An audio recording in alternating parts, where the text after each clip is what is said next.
Hello hi नमस्कार my self Narendra Kumar Raut आप देखुन आम यूट्यूब चैनल माई वर्ल्ड। तो आज आम बंधरे चून पका हो तो आप देखिपे आम बर्तमान आम पछपटे देखिपे आम बंधरे चून पका चली। तो आज मुझे भिडियो गोटे आपको गोटे इम्पोर्टाट टिप्स देवी चून उपर। तो आप देखु था ये वीडियो लास्ट जाए आपन को ये चून उपर बहुत भल टिप्सटे मिल एक्चुअली की चून कौन चून ताहरी विषय डिस्कसन यही वीडियो माध्यम करी आपड़ ये वीडियो लास्ट पर्यटन देखा। तो देखिपे आमर बर्तमान चून बर्तमान आम बस्तार खोल जाए हूँ 40 किलो बस्ता आमर एठी नौकरी आमर 650 टंका। तो प्लीज आपण कमेंट करी कहिबे कि आपण एरिया रे केते टंका रही यार बस्तार दाम आमर एठी 40 किलो को तो नौकरी 650।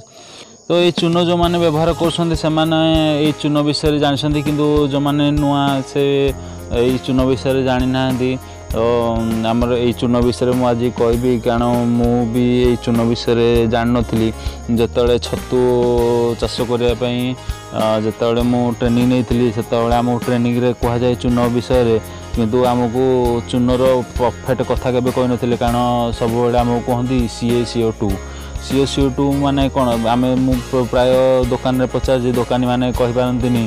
तो से खाली कहती चून आइदर CO2 है बेलू आम विषय किसी जापारू ना चून हिसाब कला बेलू आम जो कांथरे जो चून निपा जाए से आम भावु किंतु एबे जेहेतु आम माछ चाष करूँ ये विषय आम नॉलेज नेलु समस्त पचरा पचरी गलु।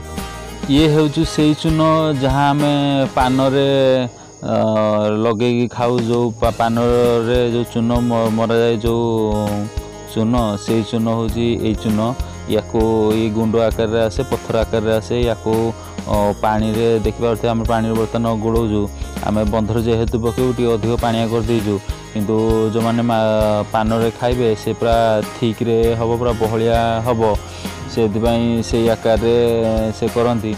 तो ये आपण मैंने जानले कि यह हूँ आमर खाइबा चून आमर पान जो लगुच जो चून। तो आपड़ भाभी पारे कि 650 टकर आम 40 किलो किणुचु। तो जो मैंने बिकुंट हिसाब कहतु कौ रेट्रे बिकुं चूना आमर ये 4 टका 5 टका नौ जो मैंने पान खाऊँ। तो जापार केते रेट नौ। तो यही चूनर व्यवहार कौ जगार हुए मुझे कहीदे आमर माछ जो पोखर पड़े से जगह ऑक्सीजन लेवल बढ़ाई से जगह चून पका हुए विशोधन करने। आउ छतु जो मैंने फार्म कर छतु चाष कर विशोधन करने आमर नड़ा जो पानी रे बतरा हुए से चून पक विशोधन करा हुए नड़ा को एवं आमर जो घरे हुए आमर छतु भाड़ी करा हुए छतु बेड उठी सारा ताको विशोधन करने यही चून ही व्यवहार कराए पानी करी छिंचा हुए। एवं आमर कुकुड़ा फार्म जो मैंने कर यार व्यवहार जानते से चून यही चून को गोलेगी कुकुड़ा जिते ब्याच उठी जाए तापर यही चून को गोलेगी करती विशोधन करती 10-15 दिन गलापर फिर कुकुड़ा चिया पकाती। तो आपण मैंने देखिपे आमर बर्तमान चून गुड़े पूरा रेडी हो सारा आम बर्तमान बंधरे पकाइवाई प्रस्तुत सरला। आम सबू भाई माने तो मिसिकी बंध को करुचु जेहेतु समस्ते सबू भाई माने आम मिसिकी बंधरे चून पकाइवाई आसचु। देखिपे आपण मैंने कि केभली आम बाल्टी माने प्रथम ड्रम रे गोले देलु तापर बाल्टी रे मगर नहीं कि भितर पशिकी सबुआड़े पका होमर चून। तो आप देखिपे आम बंधर हुड़ार अवस्था तो कौ भाई पूरा नटी होगी आम कि भाई माने नटी भी सफा कर लगी। तो देखी था। सो फ्रेंड्स तो आमर ये चून विषय मु यूट्यूब रू बहुत सर्च करी एक्चुअली कि चून कौन चून किंतु मते कौन प्रकार नॉलेज मिल नथिला। सबू यूट्यूब रे जो जहाँ वीडियो मु देखिली समस्ते CO2 कहती CO2 कहती अथवा आमर चून कहती किंतु एक्चुअली परफेक्ट जिनस कहीं कहीपार ना। सो से जनइली पूरा परफेक्ट एक्चुअली चूनर काम कौन कि चून आपको पूरा जनइली ए।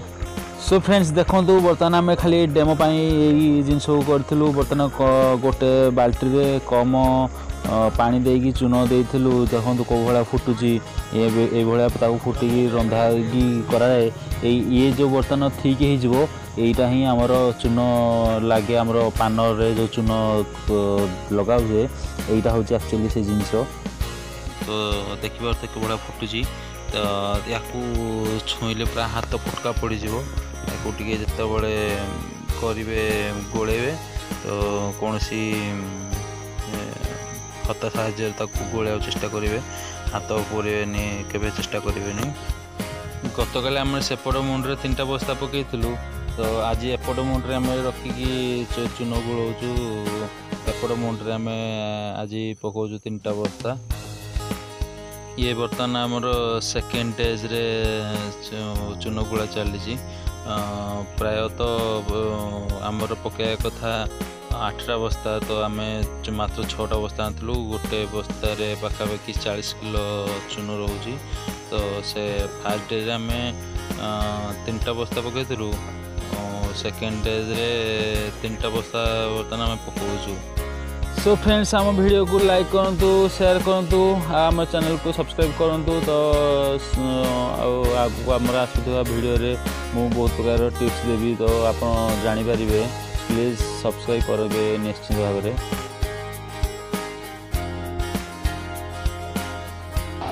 सो फ्रेंड्स आज वीडियो देखा नेक्स्ट एपिसोड रे आज विदाय अपने माता पिता हमेशा ख्याल रखना। जय जगन्नाथ जय माँ दुर्गा।